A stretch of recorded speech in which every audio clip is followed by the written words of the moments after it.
In less than a minute, multiple Russian soldiers were taken out in open terrain without a single artillery round, without airstrikes, and without a major firefight. No explosions lit the sky, no armored vehicles moved in, yet the losses came fast, quiet, and almost invisible from the ground. The chain of events began with a thermal scope, a Ukrainian sniper, and one short stop in the wrong place. What followed was not a dramatic clash, but a rapid breakdown driven by exposure, timing, and behavior under pressure. This was not about how many soldiers were hit, because the real danger lies elsewhere. Actions that infantry have relied on for decades are now turning into fatal mistakes. Stopping to regroup, standing too close together, or attempting a quick counter-move under stress no longer buys time. In modern warfare, these moments create targets rather than protection. If this pattern continues, the risk goes far beyond one Russian unit caught in the open. It raises a deeper question about how infantry can operate on a battlefield where heat, movement, and hesitation are tracked almost instantly. A single sniper using thermal optics can now disrupt a unit faster than a short artillery strike, not through firepower alone, but by forcing errors. Why did an armed group collapse so quickly in an area without heavy fighting? And is this only one isolated moment, or a preview of what the entire front line is becoming?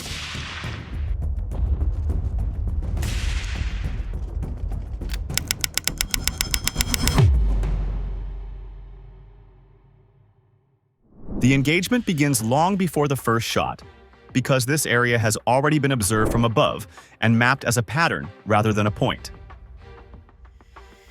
Ukrainian reconnaissance drones monitor movement along the route, watching how Russian infantry crosses open ground, where they slow down, and where they tend to pause. The battleground is quiet and patient, and Ukraine's purpose is not to attack but to learn habits that repeat under pressure. When the Russian group moves into the open, the terrain offers no real protection beyond distance and routine. There are no trenches, no solid walls, and no overhead cover that can break observation from above or from long range. The soldiers advance, then stop, following a rhythm shaped by fatigue and caution rather than concealment. In that moment, the landscape stops being neutral and begins to work against them. The Ukrainian sniper is already in position before this pause happens, with a field of view chosen to cover the likely stopping point rather than the entire route. The angle is fixed, the background is known, and the line of sight has been tested in advance.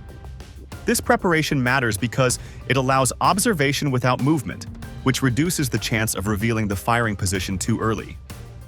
Thermal optics play a central role here, and their value is not limited to darkness. During daylight, tall grass, broken shadows, and uneven ground can hide a person from the naked eye, yet heat behaves differently.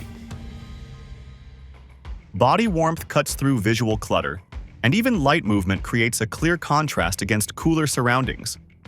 In this environment, camouflage patterns lose importance, while posture and spacing become critical. As the soldiers stop, their heat signatures overlap and remain fixed long enough to stand out. Standing still does not erase presence in thermal view, because warmth continues to rise and spread. A group that pauses together becomes easier to track than one that keeps moving in short and unpredictable intervals. Time becomes the key factor, since each extra second increases clarity rather than reducing it. This is where open terrain turns from empty space into a trap. The lack of cover forces the group to rely on habit and timing, but those habits are already known through earlier observation. A pause that feels safe on the ground appears deliberate and exposed through optics. From a distance, the group is no longer a set of individuals but a single bright marker that draws focus. No shot is fired yet, but the outcome begins to narrow. The sniper does not need urgency because the situation favors patience. Every second the group remains clustered confirms the decision to wait rather than reposition. The moment becomes locked in place by visibility rather than noise or fire. This phase shows how modern detection changes the meaning of movement. Danger does not come only from being seen once, but from being seen long enough to be understood. The first shot is chosen to break order rather than to maximize immediate damage, because shock travels faster than bullets on an exposed battlefield. The Ukrainian sniper does not aim at the center of the group or the far edge, but at a position that forces everyone else to react at once. That single impact changes the situation from movement to crisis in less than a second. Right after the shot, discipline collapses before any clear command can be given. Some soldiers freeze where they stand, trying to understand where the fire came from. Others turn sharply and move in different directions, driven by instinct rather than coordination. A few drop low or rush toward the nearest uneven ground, even when that ground offers little real protection. The group stops acting as a unit and starts behaving as individuals under stress. These reactions create a problem that is invisible to those on the ground, but obvious through thermal optics. Sudden movement increases contrast because bodies in motion stand out more clearly against a cooler background. A soldier who changes direction twice leaves a stronger thermal trace than one who keeps a steady pace. A brief pause after panic makes the outline even clearer, because heat remains fixed long enough to be identified and tracked. From above, reconnaissance drones continue to observe without interference. Their task is not to strike, but to confirm how the group is breaking apart and where each soldier is moving. Every change in direction is noted, and every pause is mapped into a simple pattern of behavior. This information does not need to be complex, because chaos simplifies the picture instead of hiding it. The sniper benefits from this disorder because the field of targets expands rather than shrinks. When the group moved together, only one decision mattered. Once the group splits, each person creates a new decision point. The rifle remains silent for short moments, not because the opportunity is gone, but because patience increases control. Panic does not force speed on the shooter, since time now works in his favor. The soldiers on the ground feel pressure to act, yet any choice carries risk. Standing still feels dangerous because fire has already found them. Running feels dangerous because exposure increases with distance covered. Dropping low offers comfort, but does not remove heat or shape from view. Every option feels wrong, which deepens hesitation and makes movements more predictable rather than less. This is where psychology overtakes formation as the main factor. Fear compresses decision time and reduces awareness of spacing. Soldiers move closer to familiar figures, even when that creates clusters. Others move alone, which removes mutual support. None of these choices are planned, and that lack of planning is visible from a distance. Thermal optics turn confusion into clarity. Instead of a blurred scene, the image resolves into separate bright figures moving against a cooler field. Each mistake sharpens the picture. Each attempt to escape draws a line that can be followed. The battlefield becomes smaller even though the space itself has not changed. The first shot does not end the engagement, but it defines its direction. It creates a moment where control shifts upward to the observer, rather than outward to the group. Once panic sets in, recovery requires time that is no longer available. From this point on, the unit is reacting rather than acting, and reaction is always slower. This situation explains why the initial impact matters more than the number of casualties. The true effect lies in how quickly order dissolves and how clearly that dissolution can be read by sensors. The next phase begins when instinct takes over, because once the first shock passes, attention shifts from escape to the wounded. Several Russian soldiers turn back toward a fallen teammate, not because of orders but because training and habit push them to act. On the ground, this feels like the right choice, since leaving a wounded man behind carries moral weight and practical risk for the unit. These movements look protective from close range, yet through thermal optics they create a different picture. Bending down, lifting a body, or placing oneself between a wounded soldier and perceived danger produces a strong and steady heat source. Instead of a brief flash of movement, the image becomes fixed and easy to read. The act of helping slows everything down at the worst possible moment. As one soldier kneels, another steps closer to assist, and spacing collapses further. This clustering is not planned, but it follows a simple human pattern of moving toward familiarity under stress. From above and from long range, this reduces uncertainty rather than increasing it.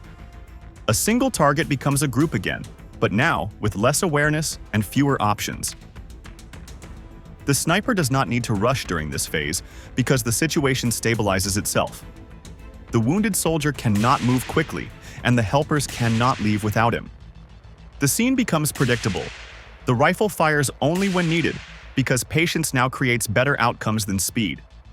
Each confirmed hit removes another decision from the group. At the same time, Ukrainian drones continue to observe from overhead. Their role remains quiet and focused, tracking who breaks away and who stays behind. Soldiers who attempt to pull the wounded toward uneven ground reveal clear paths of movement. Those who hesitate expose themselves longer. Every action feeds a live picture of behavior rather than a static map. Those who separate from the main group to seek help or cover face a different danger.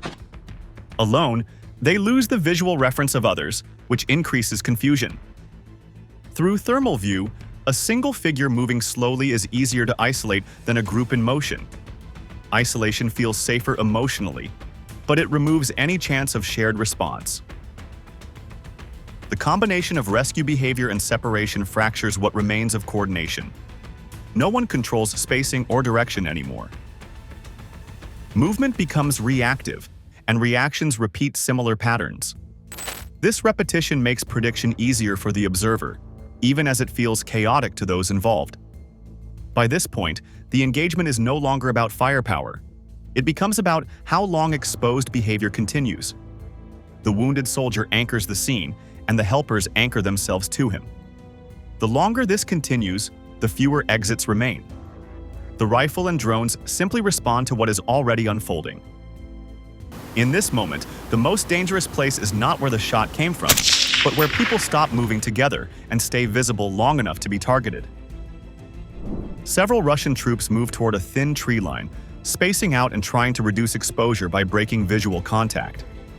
From ground level, trunks and shadows suggest protection, and the instinct to get off open terrain takes control. That sense of safety does not survive contact with thermal observation. In the thermal spectrum, narrow trunks block little heat, and gaps between them create clear lines of sight at distance. Body warmth leaks around bark and branches, while movement between trees draws clean outlines rather than hiding them. What appears broken and complex to the eye resolves into simple shapes through optics. The Ukrainian sniper continues to fire with restraint rather than speed, selecting targets that still move or attempt to reorganize others. Shots are spaced to avoid revealing a fixed position, and pauses are deliberate. Each impact forces new movement, which refreshes visibility rather than reducing it. The tree line fails to absorb pressure, and instead channels it. At this point, the Russian side attempts its first active response rather than pure evasion. A Russian sniper who has been moving with the unit begins searching for the source of fire. The goal is not immediate retaliation, but location. If the firing position can be identified, the threat can be contained or suppressed. That task proves difficult almost immediately. The earlier collapse of formation removes any clear reference points. There is no stable line of advance to measure angles, and no shared direction of movement to narrow down origin. Soldiers are scattered, some prone, some moving, some frozen. Each movement changes the picture faster than it can be read. The Ukrainian sniper avoids repetition, never firing twice from the same rhythm or timing. Shots come after silence, then stop again. This breaks any attempt to draw a straight line back to the source. From the Russian sniper's view, the problem is not lack of skill, but lack of clarity. There is no pattern to lock onto. The confusion deepens because the Russian sniper relies only on visual cues, and in a chaotic environment with overlapping movement, disturbed ground, and shifting bodies, tracing the true firing direction becomes unreliable. Without a clear reference point, every pause and every shadow can point the wrong way, and that hesitation costs precious seconds while control continues to slip away. Overhead, Ukrainian reconnaissance drones maintain watch without engaging. Their cameras track both the scattered infantry and the Russian snipers' search behavior. Shifts in posture, crawling patterns, and changes in position are logged and relayed. The battlefield is being read as behavior, not terrain. Each attempt by the Russian sniper to relocate creates new exposure. Standing, kneeling, and peeking around trunks add movement that thermal sensors catch easily. The act of searching becomes visible, even when the target remains hidden. The hunter begins to appear as clearly as the hunted. The tree line now works against everyone inside it. Limited space compresses movement, forcing paths to cross. Soldiers trying to stay apart drift closer without realizing it. From above, separation and clustering alternate in predictable cycles. The environment offers fewer options with each decision. The Ukrainian sniper remains patient, allowing this pressure to build. No effort is made to dominate the area quickly, because dominance is already present through observation. The Russian counter-attempt lacks coordination and timing, and without support, it cannot reverse momentum. This stage exposes a deeper imbalance. One side reacts locally, trying to solve the immediate problem of incoming fire. The other side sees the whole interaction, including the reaction itself. Control does not come from volume of shots, but from understanding how people move when they think they are escaping. By the end of this phase, roles begin to blur. The Russian sniper is no longer purely a threat, but another tracked element. This phase marks the point where pressure forces escalation, because once direct search fails, the remaining option is area effect fire. The Ukrainian sniper continues to place confirming shots, not in rapid succession, but with enough spacing to ensure that wounded targets cannot crawl, signal, or guide others.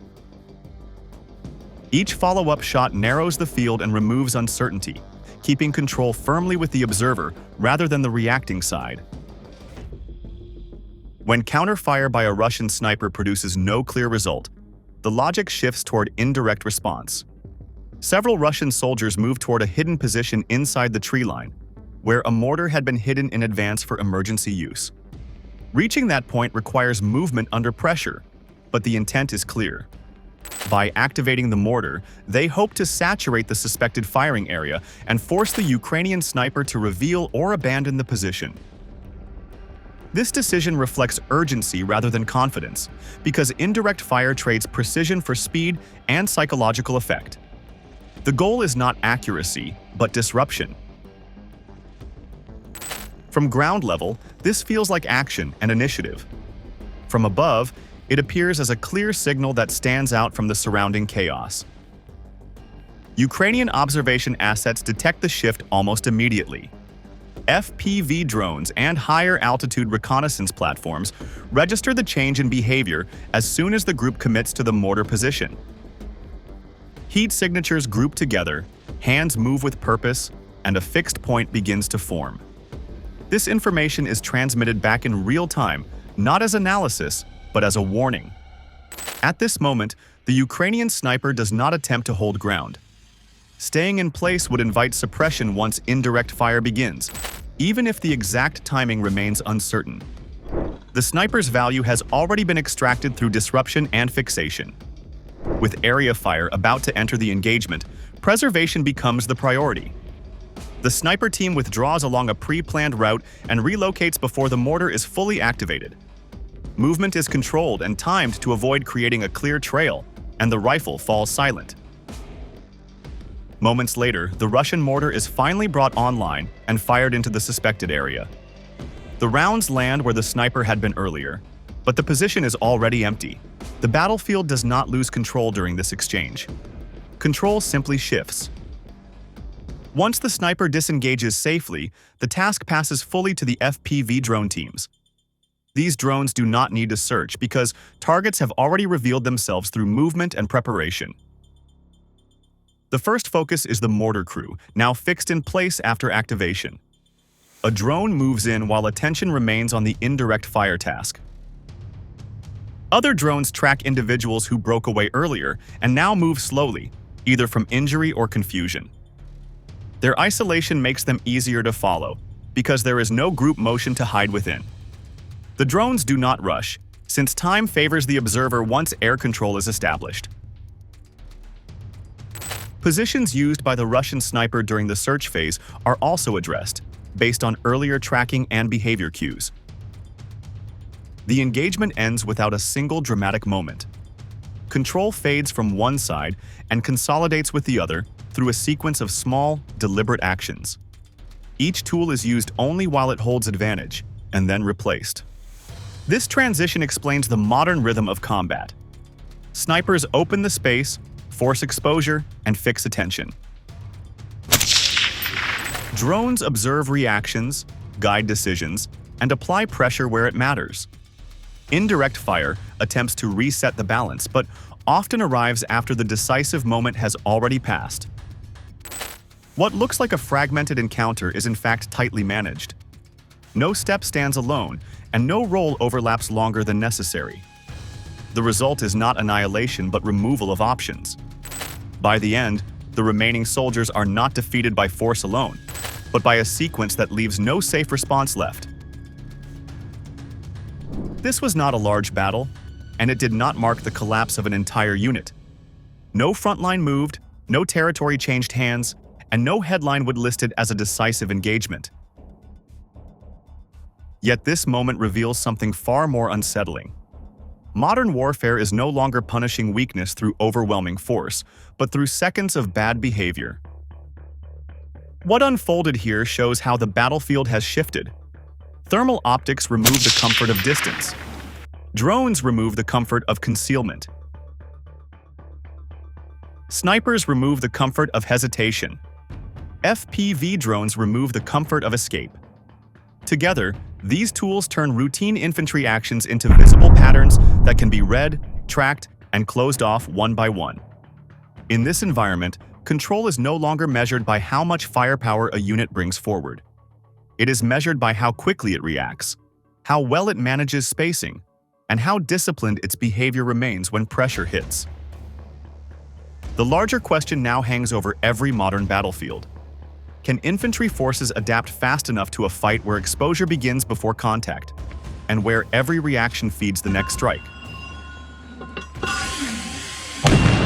Or will scenes like this keep repeating, changing only the location and the uniforms involved? That question is one that will shape how future battles are fought, survived, or lost. If this analysis added value, support the channel by liking the video, sharing it with others, and subscribing to Military Force for clear, grounded battlefield breakdowns.